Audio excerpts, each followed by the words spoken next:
Бірыңғай жинақтаушы зейнетақы қоры жеңілдік санатында қазақстандықтарға еске салады. 2021-2022 жылдары зейнетақы жинақтарын мерзімнен бұрын алып қойғандар жеке табыс салығының бір бөлігін қайтарып ала алатын болады. Өтініш берудің соңғы мерзімі 2025 жылдың 31 желтоқсаны. Бұл мүмкіндік салық кодексіне уақытша өзгеріс енгізумен байланысты. Салық шегеріміне өтініш беру мерзімі 3 жылдан 5 жылға дейін ұзартылды. Зейнетақы жинақтарын тұрғын үй немесе медициналық емдеу үшін мерзімнен бұрын алған кезде төлемдерден 10% жеке табыс салығы ұсталады. Дегенмен жеңілдік санатындағы азаматтар 882 айлық есептік көрсеткіш көлеміне дейін салық шегеріміне құқылы. Бұл салықты толық немесе ішінара қайтаруға мүмкіндік береді.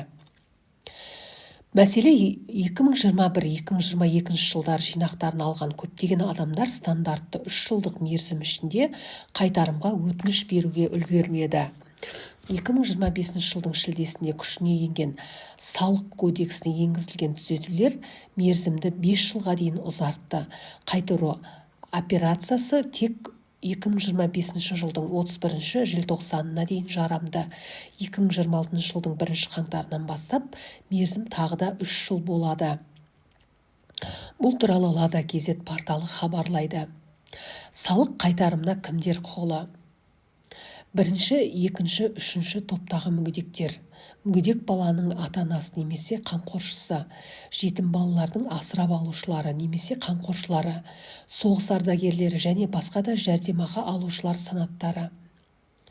Бұл құқықты пайдалану үшін сіз жыл соңына дейін бірыңғай жинақтаушы зейнетақы қоры филиалына өтініш пен растайтын құжаттарды тапсыруыңыз керек. 2026 жылдың 1 қаңтарынан бастап не өзгереді?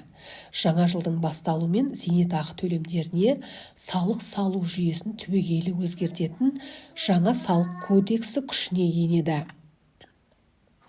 Жеке салық салығын алып тастау. Қазақстан тұрғындар үшін бірыңғай жинақтаушы зейнетақы қорынан төленетін барлық төлемдер енді табыс салығына жатпайды. Қарызды есептен шығару.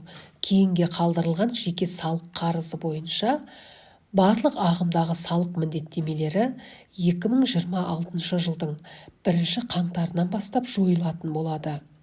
Жаңа кодекс жәрдемақы алуға құқығы жоқ азаматтар үшін бұрын төленген салықтарды қайтаруға мүмкіндік бермейді. Тіпті салық бір жолғы төлеммен төленген болса да, 2021-2022 жылдары зейнетақысын алып тастаған жәрдемақы алушылар салықты қайтаруға өтініш беруге 2 ай ғана уақыт қалды. 2025 жылдың 31 желтоқсанынан кейін бұл құқық жойылатын болады. Егер сізде кейінге қалдырылған салық болса, қарыз 2026 жылдың 1 қаңтарынан бастап есептен шығарылатын болады. Дегенмен жәрдемақы алуға құқығы барлар үшін қазір өтініш беру сізге жылдың соңына дейін төленбеген сомаңызды азайтуға мүмкіндік береді. Салық төлемеген жәрдемақы алушылар. Қайтарулар мүмкін емес. 2026 жылы жеке табыс салығын алып тастау бұрын төленген сомаларға қолданылмайды. Салық кодексіне енгізілетін көптеген өзгерістер осылайша өзінің жаңалықтарымен көпті ойландырып қойып отыр. Жеке табыс салығы енді алынбайтын болады.